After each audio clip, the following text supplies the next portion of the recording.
this is just a little recording that's going to tell you about some of the words that you're going to need to know for this story.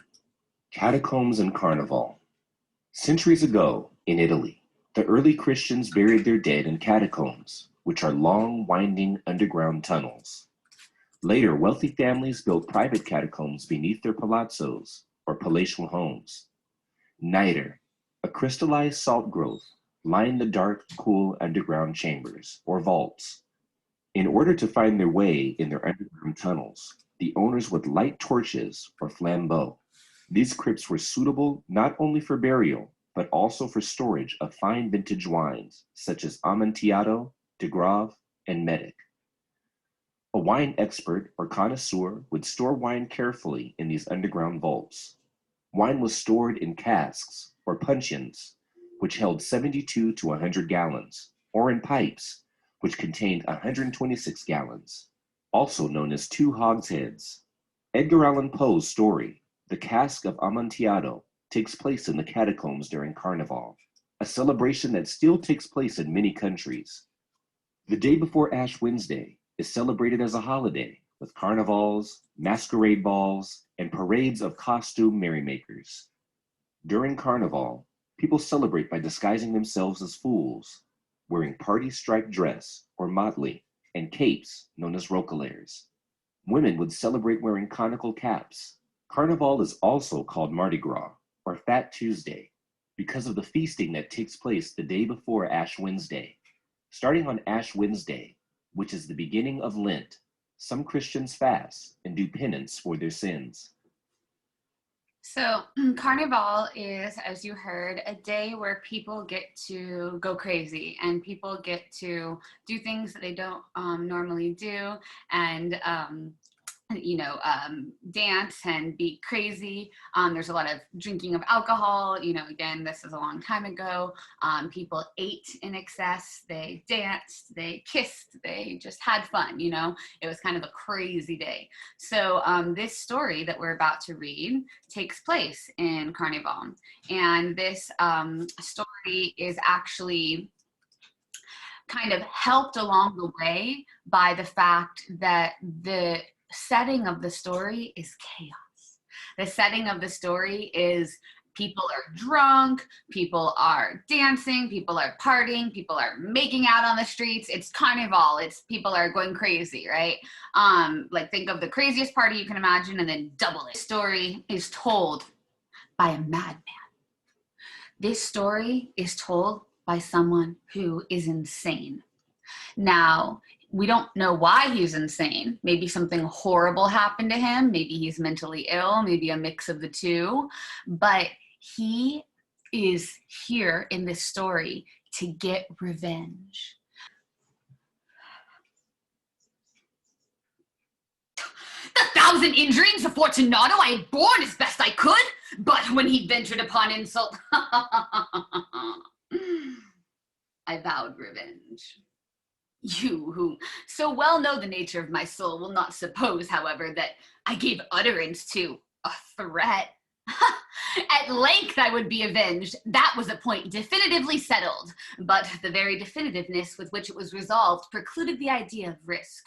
I must not only punish, but must punish with impunity. A wrong is unredressed when retribution overtakes its redresser. It is equally unredressed when the avenger fails to make himself felt as such to him who has done the wrong.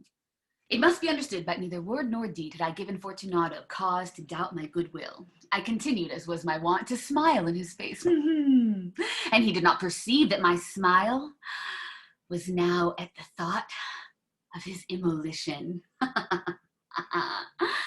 He had a weak point, this Fortunato, although in other regards he was a man to be respected and even feared. He prided himself on his connoisseurship in wine. Few Italians have the true virtuoso spirit. For the most part, their enthusiasm is adopted to suit the time and opportunity to practice imposture among the British and the Austrian millionaires. In painting and in gimmery, Fortunato, like his countrymen, was a quack. But in the matter of old wines, he was sincere.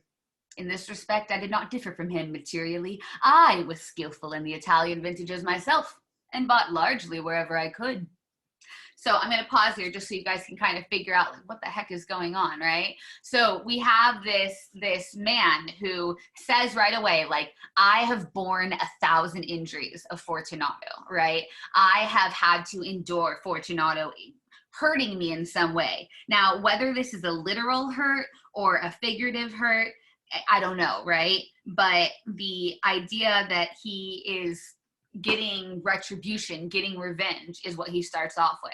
The only time you can truly get revenge is if the person you're getting revenge on knows it's you.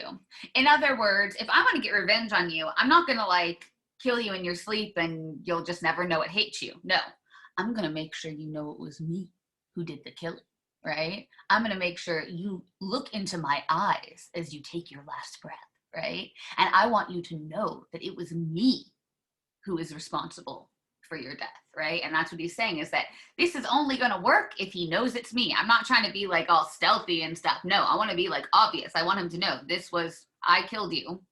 You're welcome. Bye, Felicia. So that's something that we're going to be reading about right now. So he says that this Fortunato, he has one weak point. He likes to drink a lot of wine. And he says not only does he like to drink wine, he's actually a connoisseur. A connoisseur is someone who is an expert, right? So a connoisseur of wine is someone who actually is like, oh, I can taste the oaky, Merlot, vintage, raspberry undertones or whatever. I don't drink alcohol, so I'm not really sure about that. But, you know, you've heard those people that, oh, there's undertastes of jasmine in this. And you're like, it looks like liquid blood. But to each his own.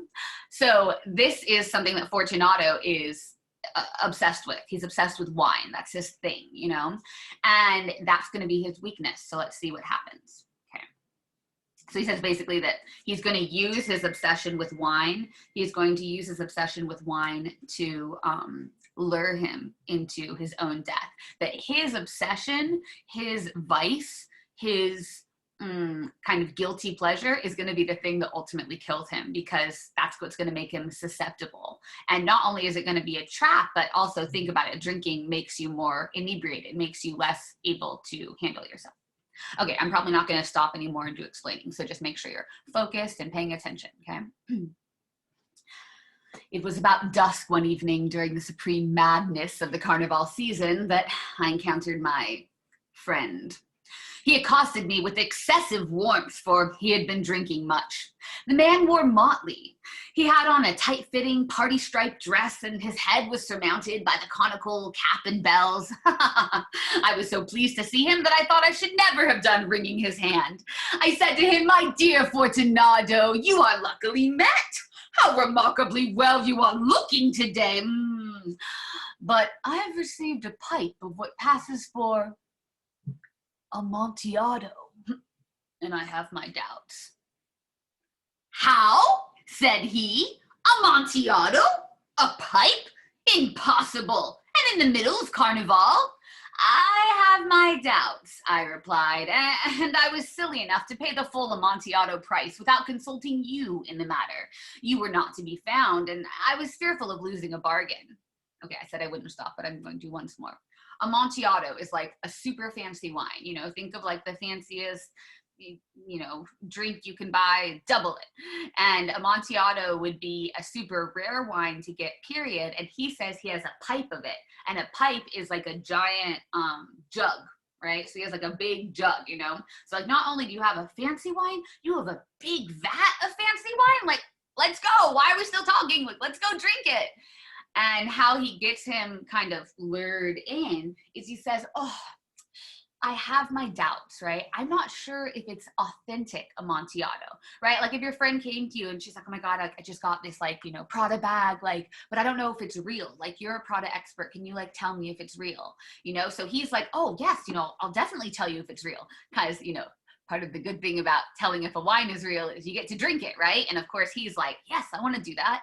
Take me to there. I want to go to there." So that's going to be something that lures him into, again, his own immolation, his own death. Okay, so he says, you know, "I have my doubts," I replied, "and I was silly enough to pay the full Amontillado price without consulting you in the matter. You were not to be found, and I was fearful of losing a bargain." "Amontillado! I have my doubts." "Amontillado!" and I must satisfy them. Amontillado. As you are engaged and I'm on my way to Lucchese, if anyone has a critical turn, it is he. He will tell me, Lucchese cannot tell Amontillado from sherry. And yet some fools will have it that his taste is a match for your own. Come, let's go. Whither? To your vaults. My friend. No, I will not impose on your good nature. I perceive you have an engagement. I have no engagement. Come. My friend. No, it is not the engagement, but the severe cold with which I perceive you are afflicted. The vaults are insufferably damp. They are encrusted with niter. Let us go, nevertheless. The cold is merely nothing. Amontillado, you have been imposed upon. And as for Lucchese, he cannot distinguish sherry from Amontillado. Thus speaking, Fortunato possessed himself of my arm. Putting on a mask of black silk and drawing a reliquaire closely about my person, I suffered him to hurry me into my palazzo. There were no attendants at home. They had absconded to make merry in honor of the time. I had told them that I should not return until the morning and had given them explicit orders not to stir from the house. These orders were sufficient, I knew well, to ensure their immediate disappearance once and for all as soon as my back was turned. I took from their sconces 2 flambeaux, and giving one to Fortunato, bowed him through several suites of rooms to the archway that led into the vaults. I passed down a long and winding staircase, requesting him to be cautious as he followed.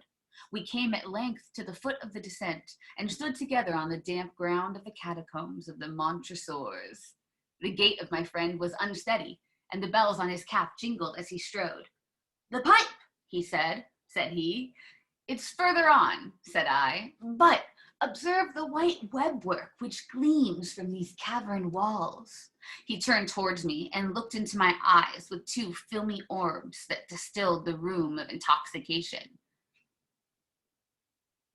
Niter? He said at length.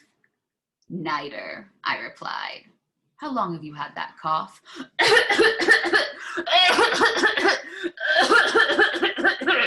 My poor friend found it impossible to reply for many minutes. It is nothing, he said at last. Come, I said with decision. We will go back. Your health is precious. You are rich, respected, admired, beloved. You are happy as I once was. You are a man to be missed. For me, it is no matter. We will go back. You will be ill, and I cannot be responsible. Besides, there is Lucchese. Enough, he said. The cough is a mere nothing.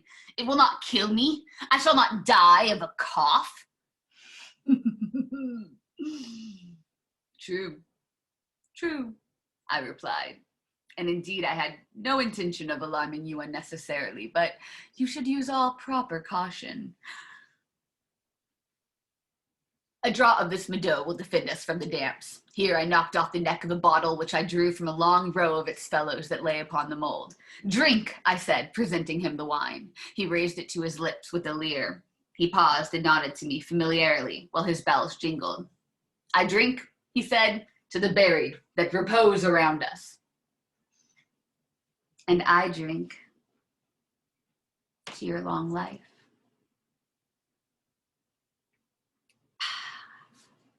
He again took my arm, and we proceeded. These vaults, he said, are extensive.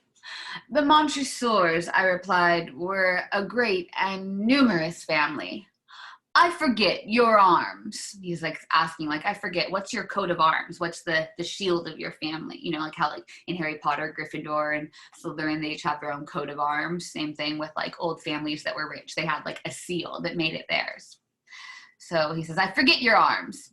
A huge human foot door in a field azure. The foot crushes a serpent rampant whose fangs are embedded in the heel. And the motto, Nemo me impune lascentient. Good, he said. The wine sparkled in his eyes and the bells jingled. My own fancy grew warm with the Medoc. We had passed through walls of piled bones, with casks and puncheons intermingling, into the innermost recesses of the catacombs. I paused again, and this time made myself bold to seize Fortunato by the arm above the elbow. The niter, I said, see, it increases. So he's saying like, oh, you must be careful. This wall has niter on it. Niter is this like salt that's built up over years. It's almost like mold, salt mold, right? It's kind of like, it's bad to breathe in. It's not something that you want to breathe in. And the thing is, he's using reverse psychology, right? He's saying, no, you shouldn't come into the vaults. It's too cold. And he's making Fortunato go, yes, no, let's go into the vaults. I want to taste the Amontillado. No, it's too windy. It's too dark. It's too narrow. You're sick. There's niter. You'll get sicker. But Fortunato's like, no, I'm fine. It's nothing but a cough. And then he says something funny. He says, I shall not die of a cough. And Montresor is like, I know you won't die of a cough because I'm going to kill you. So he's like, I know you, of course you won't die of a cough, but you have to be careful. And so the more he says he shouldn't, the more Fortunato wants to keep going, right? And that's reverse psychology, right? And that is going to make the death even more kind of brutal in that he almost like begged for it. He almost like, no, please, I want to go into your vaults. Please, I want to drink the Amontillado. And notice that as they go through, he's getting him drunker and drunker, right? He's like, here, have some Mado. Here, have some of this. So he's already, he said the caps on his hat were jingling and that he was, unsteady with his gait. And now he's getting him more drunk. So he's really getting him into the perfect, if you're going to commit a murder, the person you're killing might as well be hella deep down underground where no one can hear him scream, hella drunk, and be happy to be going with you, right? It's not like he's under duress. So as someone who does this for a living, I can tell you that's the best case scenario for a murder situation. So, Fortunato doesn't know what's about to hit him. And Montresor, he really thought this out. I'm proud of him. I'm very disappointed in him. Yes, that's what I mean. Disappointed in him. Not proud. Not proud at all. Okay. The niter, I said. See? It increases. It hangs like moss upon the vaults. We are below the river's bed. The drops of moisture trickle among the bones. Come, we will go back ere it is too late. Your cough. It is nothing, he said. Let us go on. But first, another draught of the Mado. I broke and reached him a flagon of de Grave. He emptied it at a breath. His eyes flashed with a fierce light. He laughed and threw the bottle upwards with a gesticulation I did not understand. So he drank it and then he made some sort of gesture, right? A gesticulation is a gesture and it's like something he does with his hands or something, right? And so he makes that movement, and the movement he's making is like a secret, kind of like, how there's like secret handshakes. It's kind of like a secret movement that only the Freemasons do. This is kind of like a weird aside. It's not like a major part of the story, but it's interesting. So Fortunato, the guy who's going to get killed, he is a Freemason. And we have to kind of think about why Montresor wants to kill Fortunato. He said, 1,000 injuries I have borne, but like, what does that actually mean? Like, did he look at you funny? Like, did he step on your cloak? Like, what does that mean? Like, knowing how crazy he is, maybe, and knowing that when they first met, he said he greeted him with a smile and asked how he was, maybe this guy's so insane that literally like he thought he looked at him funny and that's why he's going to kill him, right? And so you have to also think that maybe he's probably jealous of this guy. He says earlier on, you were happy as I once was, right? He's like, oh, I wouldn't want you to get hurt or I wouldn't want you to get ill. I wouldn't want you to die because, you are rich, respected, admired, beloved. You are happy as I once was. You are a man to be missed. For me, it is no matter, right? So that kind of tells us that he feels like no one would care if he, the killer, died. So that kind of tells us that he's jealous of the person he's killing, that he will be missed, that he does have someone who's going to miss him. And that maybe gives us a hint, maybe he stole his girlfriend a long time ago. I don't know. But another thing that makes him jealous is this gesticulation that he makes after drinking. And that gesticulation is that of a Freemason, kind of like that you're in a secret society. And that secret society is like it's like a really exclusive one. And so it would make sense that the narrator is also jealous of that. So, he laughed and threw the bottle upwards with a gesticulation I did not understand. I looked at him in surprise. He repeated the movement, a grotesque one. You do not comprehend? He said. Not I replied. Then you are not of the Brotherhood. How? You are not of the Masons. Yes. Yes, I said. Yes. Yes. You? Impossible. A Mason?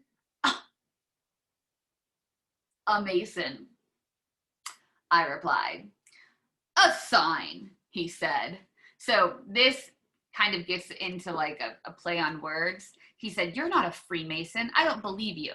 And a Mason is also, so there's a Freemason, other people in the Freemasons, but a Mason is also someone who does masonry, right? Who like takes who like builds walls, right? And who like takes like bricks and puts them on top of each other and then puts that sticky stuff in between them and then like scrapes it out. And so that's also a Mason, right? And so Fortunato is like, you're not a Mason, prove it, a sign, right? A sign, he said. It is this, I answered, producing from beneath the folds of my reliquaire a trowel. And so a trowel is the thing that Masons use to like smooth out the wall at the end. It's very satisfying. And he's kind of saying, oh, you want proof that I'm a Mason, a Freemason? Here's proof that I'm a Mason. Here's a trowel, something to make walls. And the guy is like, oh, funny joke, play on words, Mason, Freemason. But we have to kind of stop and go, what the heck you doing with the trowel in your cloak? You planning on building some walls? Why are you carrying that around? Are you going to use that to kill him? Like, why do you have a trowel in your pants? No one just walks around with a trowel. A trowel is huge. It's like this big, right? It's like with a big flat edge, right? And you have to go, why do you have a trowel in your cloak, dude? So that's a little hint for later, right? Foreshadowing. So he's, he says, a sign, it is this, I answered, producing from beneath the folds of my reliquaire a trowel. Ha ha ha, you jest, he exclaimed, recoiling a few paces. But let us proceed to the Amontillado.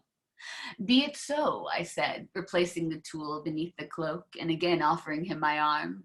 He leaned upon it heavily. We continued our route in search of the Amontillado. We passed through a range of low arches, descended, passed on, and descending again, arrived at a deep crypt in which the foulness of the air caused our flambeau rather to glow than flame. So it's so dark that the air is damp and it's making the light on their torch start to be put out. At the most remote end of the crypt, there appeared another, less spacious. Its walls had been lined with human remains, piled to the vault overhead, in the fashion of the great catacombs of Paris. It seems to have been constructed for no special use in itself, but formed merely the interval between two of the colossal supports of the roof of the catacombs, and was backed by one of their circumscribing walls of solid granite. So there's this kind of room that has all of these bones and walls on the sides, but that the front of the little room was broken, so you could kind of go into it like an open closet.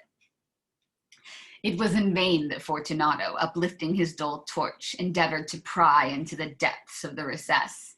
Its termination, the feeble light, did not enable us to see. So Fortunato doesn't know it, but he's literally walking into this closet. He doesn't realize that he's like physically going into a trap.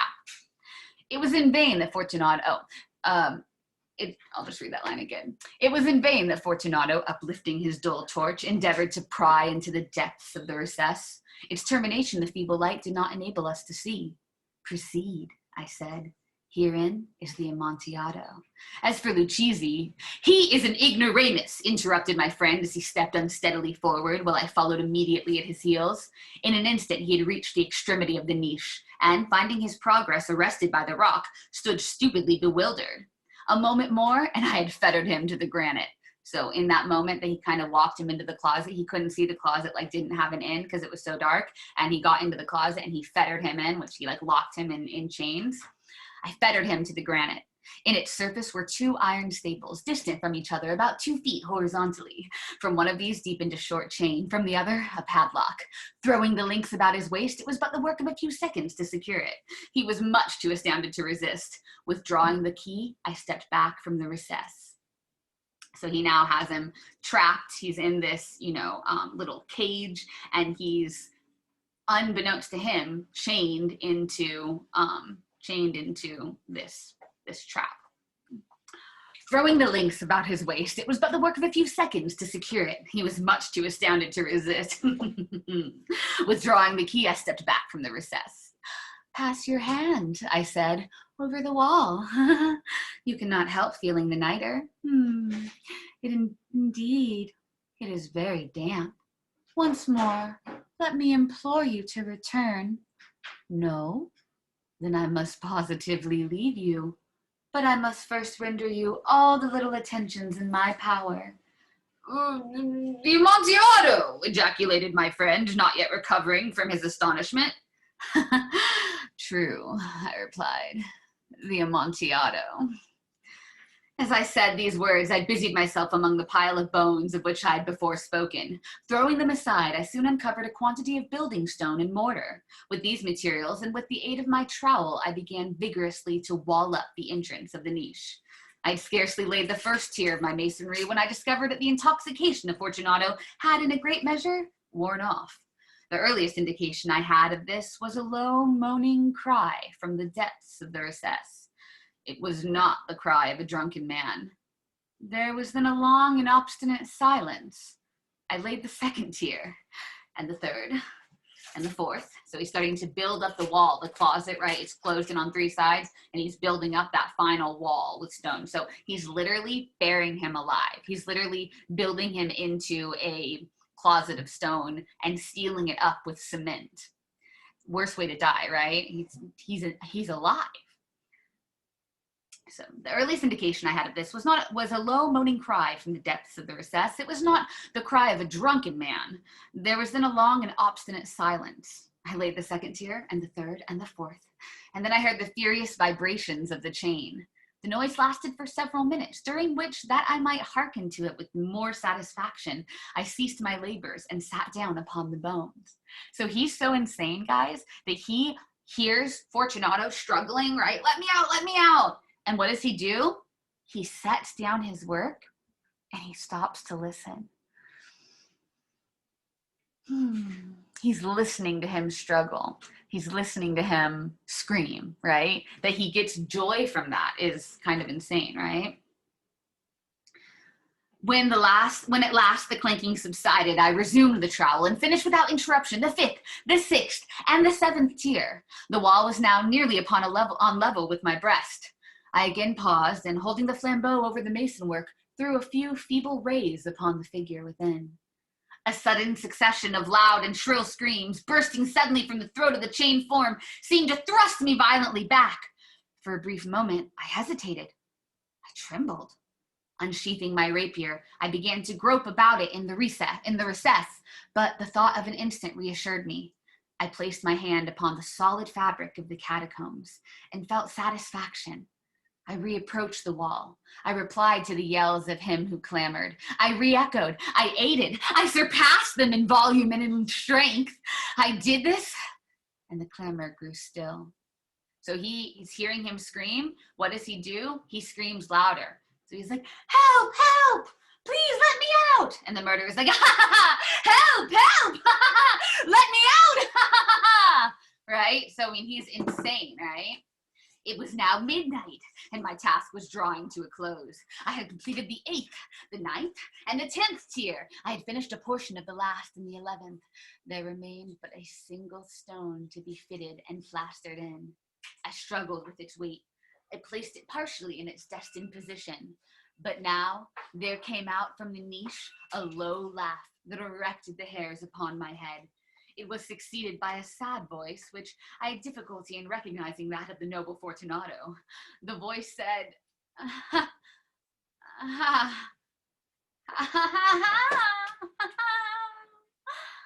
a very good joke indeed. An excellent jest. We will have many a rich laugh about it at the palazzo over our wine.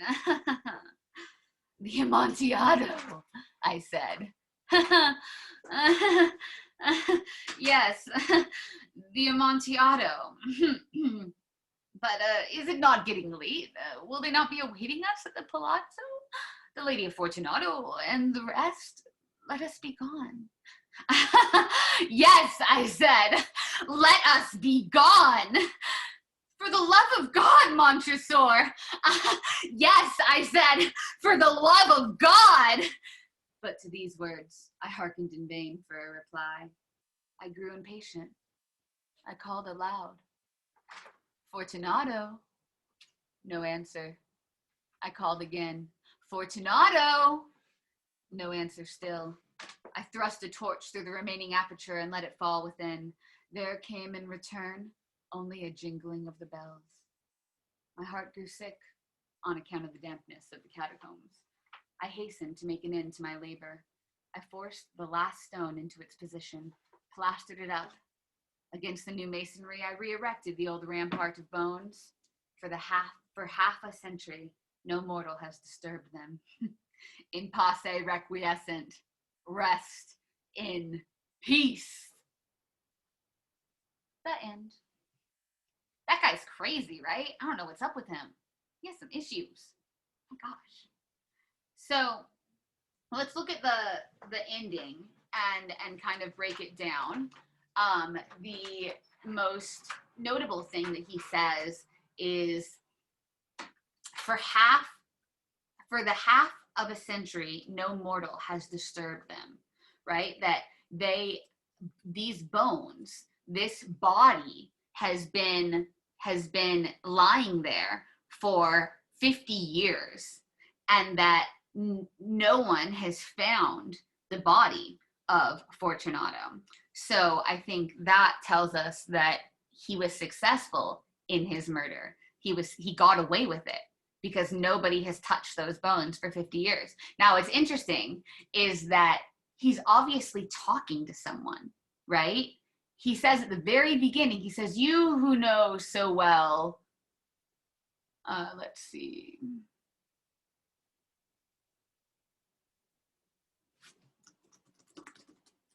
You who know so well the nature of my soul, right? He says, you who know so well the nature of my soul. That means that he's talking to someone, right? That means that he's telling the story to somebody else. This narrator is narrating to somebody else. And obviously it's someone who is familiar to him in some way, because he says, you who know the nature of my soul. So either he's talking to maybe like a lover, a friend, a son, a brother, or maybe he finally got caught by the police. Maybe he like killed hella other people and the police are like talking to him. He's like, oh, you who so well know the nature of my soul, like, you know how I love to kill people. I can't help it. I just love it so much, right? You know that about me, right? So he's talking to somebody, right? And in his talking to somebody, he is confessing and he's saying where the body is, who the body is. He's kind of saying why he killed the body, but I mean, he killed the person, but I mean, not exactly.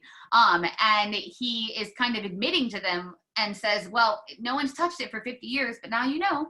And maybe he's on his deathbed. Maybe he's finally admitting this, murder. So that story, is a story of madness. It's a story of maybe jealousy, of revenge is really a big theme of it, is revenge, and how revenge is something that you want to be personal and up close for it to be the most reliable, or like to be the most successful. So let us look at the questions for the story and we can kind of fill them out together, okay? So let's look at question 1. Reread the last 2 sentences in paragraph 1. Based on this text, what is the narrator's opinion of revenge? And what does this reveal about his character? So he says at the very end of paragraph 1, he says, a wrong is unredressed when retribution overtakes its redresser. It's equally unredressed when the avenger fails to make himself felt it's equally unredressed when the avenger fails to make himself felt as such to him who has done the wrong. So based on that, based on those two sentences, what can we surmise is his opinion on revenge? What does he feel about revenge? And it's what I was just saying, is that, you know, he feels that revenge has to be personal. It has to be, not only are you supposed to get away with it, but the victim should know it was you who did it. And that's the answer to question number 2.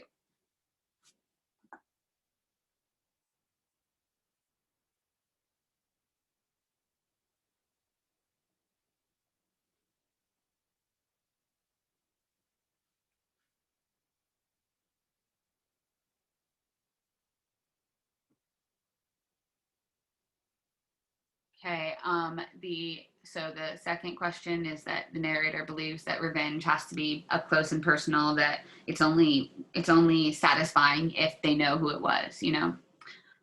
Number 3, to whom is the narrator telling his story? Support your answer with evidence from the text.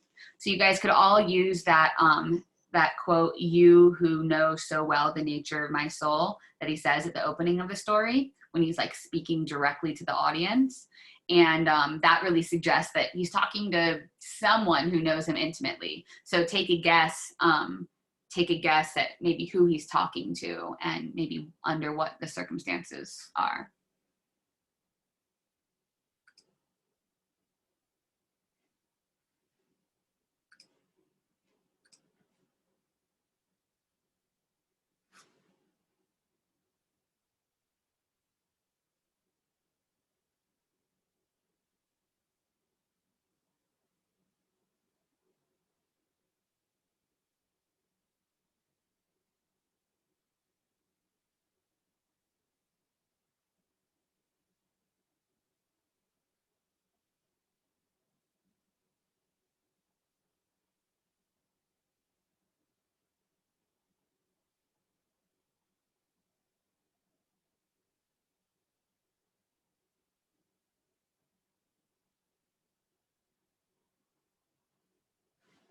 Okay, number 4.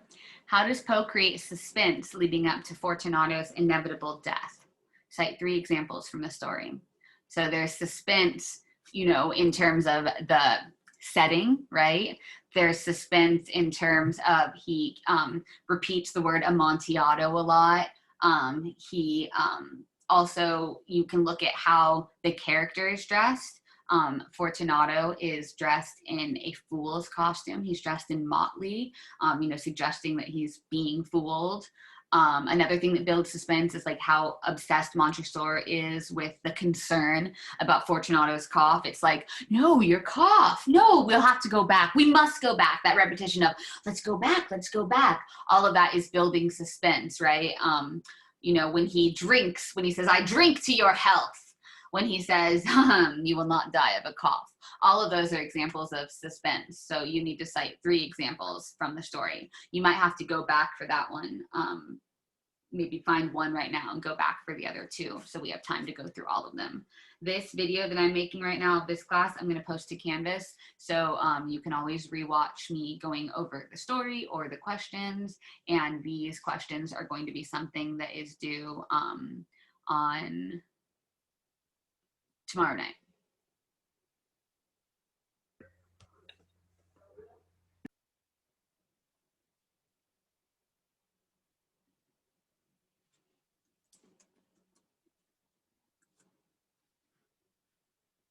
So you're looking for instances of suspense. My Zoom had to restart. You're fine. And did you talk about number 3? Yeah, so number 3 is he says at the beginning of the story, you who know so well the nature of my soul. And so that tells us kind of what I was saying towards the right at the end of the story, that like he obviously is talking to someone who like knows him, right? He's talking to someone who is familiar with him in some way because they know so well the nature of his soul. So it's suggesting that he's speaking to someone who knows him intimately. And then number 4 is lots of different, like telling him to go back, worrying about the cough, offering the Amontillado, the setting of the cave, the fool's costume. the fact that he's surrounded by human remains, when he gets toasted to and says, I drink to your long life, when he says, I will not die of a cough. All of those are examples of suspense, and you just need 3.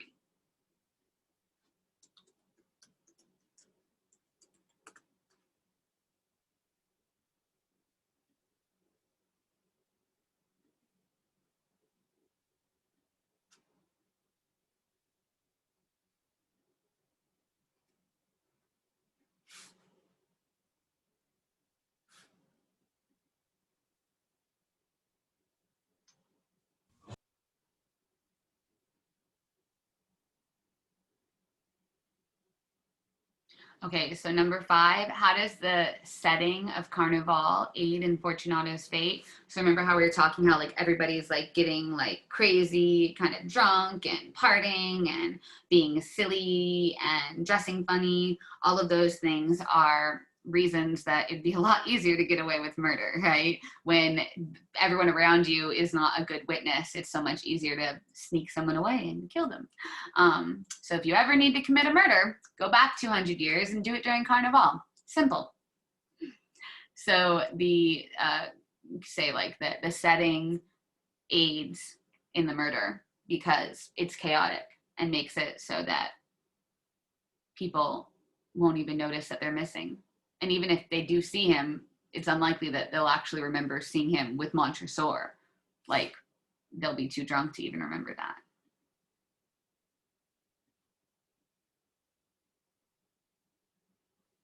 Which is why parties are so dangerous. Like, which is why, like, you know, as you guys get older, I'm sure, you know, in college, you'll be invited to a party and you have to remember everyone's kind of out for themselves. Everyone's sort of there to have their own fun. And it's really easy to just be overlooked and then something bad happens.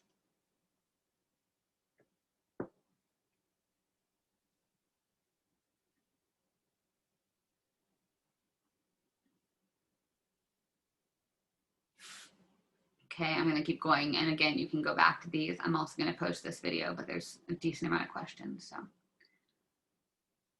Okay, number 6, reread the first paragraph of chunk 2. How does Poe use irony in this scene? So remember how we were talking about reverse psychology? So basically that's the answer, is reverse psychology, but you have to explain how he uses reverse psychology. He says, there were no attendants at home. They had absconded to make merry in honor of the time. I had told them that I should not return until the morning and had given them explicit orders not to stir from the house. These orders were sufficient, I knew well, to ensure their immediate disappearance, one and all, as soon as my back was turned. So that's kind of saying that, like, I knew that if I said, stay right here, don't go anywhere, I knew they would leave right away, and that's exactly what I wanted them to do. So the answer for number 6 would just be like reverse psychology, because he told the servants to stay, ensuring that they would leave. I don't see a lot of people answering the questions. Why? You should be answering these questions, right? Going along with us. It's pointless to just listen and then not even do your homework. Okay, number 7. What message is the author sending the audience through the imagery of Montresor's coat of arms? What does it symbolize? So remember the coat of arms, like in Hogwarts, how they said like how I said like everyone has like their own sign. He says his coat of arms is a picture of a giant foot d'or, or is gold for French, and crushing a serpent. So it's a giant foot stepping on a serpent, and the serpent, the fangs of that serpent are buried into the heel of the foot, which is often called the Achilles heel. It's like the weakest part of the foot. And if you think about the metaphor, right? Fortunato, he's that snake. Montresor is the one who feels bitten, who feels harmed, right? Montresor is the foot stepping on the snake because the snake hurt him, right? Oh, snake, you sting me, I step on you, right? And so in that image, we kind of have foreshadowing, which we learned about last week, right? Foreshadowing that if the golden foot is the rich Montresor, and Fortunato, who's not very fortunate, by the way, Fortunato, fortunate, is the one who's hurting him, then he's going to be the one who's going to be crushed. So Fortunato is the snake, dishonorable person, supposedly, even though we don't know what he did wrong. and he's the one who's bitten or harmed Montresor, and now Montresor is going to punish Fortunato by crushing or killing him. So that imagery turns into real life foreshadowing.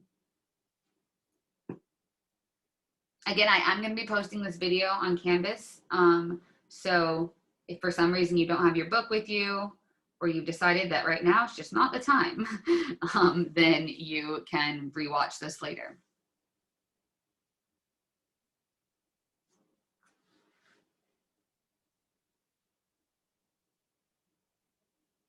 Okay, so number 8. How does the author use verbal irony to enhance the story's suspense? Locate 2 examples of verbal irony in the story. So we talked a couple things, right? We talked about how when they're toasting, paragraph 40, Montresor toasts Fortunato, and he says, "I drink to your long life." That's verbal irony, right? Because he actually isn't drinking to his long life. He's being sarcastic to himself. He's almost making a joke to himself. He's like, your long life. And so that act of saying that I drink to your long life, that's verbal irony. He also, in paragraph 5, he says that Fortunato is luckily met. He says, "Oh, you're luckily met. Like, it's so good we ran into each other." When obviously it's not good that they ran into each other because he's about to die.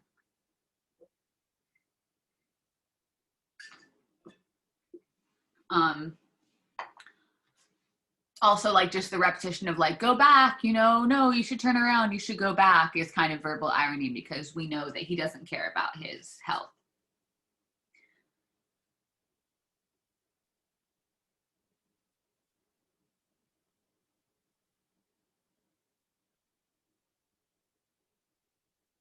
Okay, I'm going fast, but we only have 3 minutes left of class. So, what effect does the chosen point of view have on the story? The story is written from a first person perspective, right? Because it said I did this, I did that. You who so well know me, right? So it's first person, and that gives us like an kind of an insight into the madness of the narrator. Really gives us firsthand insight into his thoughts, his obsessions, his illogical decisions, his anger, his jealousy, his need for revenge.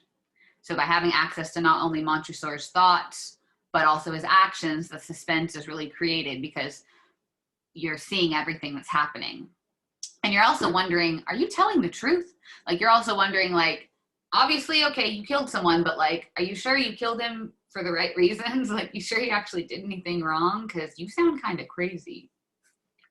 Okay, number 10, the central theme of the story. Okay, so the central theme of the story is what we talked about early. Well, we talked about theme last week. Theme is the lesson. Theme is something that the author wants us to take away from the story having learned, or something that the narrator is trying to teach us. So you could say the theme of the story is that revenge is best done face to face, that revenge eats away at our soul. 50 years later, he's still talking about it. He's still thinking about it. Obviously, he cares a little. He says something interesting. He says, my heart grew cold on account of the damp. He says, as he's killing him and he's screaming, it says, my heart grew sick on account of the dampness of the catacombs. I hastened to make an end to my labor. In that, it's in paragraph 88, in that utterance, it's like, oh, you maybe do care a little, because you just said, like, your heart felt sick after doing that. You heard him scream for his life, and maybe for 1 second, one tiny little second, you felt sick to your stomach. And so that could be something that you use to analyze the character and the theme, which is that, like, no matter how much you want revenge, people are unable to just kill without any feeling. Just talk about revenge in some sort. It seems that he's gotten away with it, yet he's also talking to someone, suggesting that he's confessing. And then you don't have to do number 11, so 10 is the last one. Okay, have a good day. Bye. Thank you so much. Take care. You guys are troopers. 2 through 10, post to Canvas. I have one more question, actually. Yeah. for number 6, Yes. my mom, I have like a little hotspot thing that's connected in my bathroom because the Wi-Fi doesn't work as good. So, and she's connected to it right now too, and she's teaching a class, so it's like really slow. Oh, you're fine. Do you So, want me to redo what I said about 6? yeah, 6. Yeah. So 6 is all about reverse psychology. So he specifically told his servants, don't go anywhere. I won't be back all night, but don't you leave, right? And that then was reverse psychology, because then they're like, of course they're going to leave. If you tell them not to leave, they're going to leave. You know, it's kind of like if you put a piece of cake on the counter and you say, okay, honey, you know, to a child, I'm going and there's no one watching, but don't eat that cake. Don't you dare. You know, it's like, of course he's going to eat the cake. So he's just kind of using reverse psychology to make sure that the house was actually empty. And then he could be like, I told the servants to stay. I don't know what happened. Yeah, so just reverse psychology. Yeah, thank you. Have a good day. Thanks, you too. Thanks so much. Oh, Mr. Guy sent you message you in the chat. Oh, okay, let me see. I mean, I could say it out loud. Oh, no, I see it. You had Wi-Fi issues. That's fine. So there is, I'm going to be posting the questions on, I'm going to be posting this video on Canvas. So just like set aside like an hour to just sit like basically through class, and you can just do that. Yeah. Okay, that's perfect. Perfect. Thank you, Ms. so Tucker. much. Have a good day. Thanks. You too, Hi, Miss Diana. Thank you. Yeah, no problem. Hi, I just wanted to thank you for agreeing to do the video for leadership. Oh yeah, no problem. And actually, thank you for reminding me, because my brain is like all over. When is a good day that you need it by? Is there like a soft deadline or something? I think I need it by November 6th. So Okay, that's good. So like this week. Okay, I will, if I haven't given it to you by next class, will you just remind me? I can do it like super fast, but just remind, if I haven't done it and send it to your Google Drive, then just, yeah, remind me next class. all right, thank you. So much. Have a good rest of your day. Yeah, bye. Bye.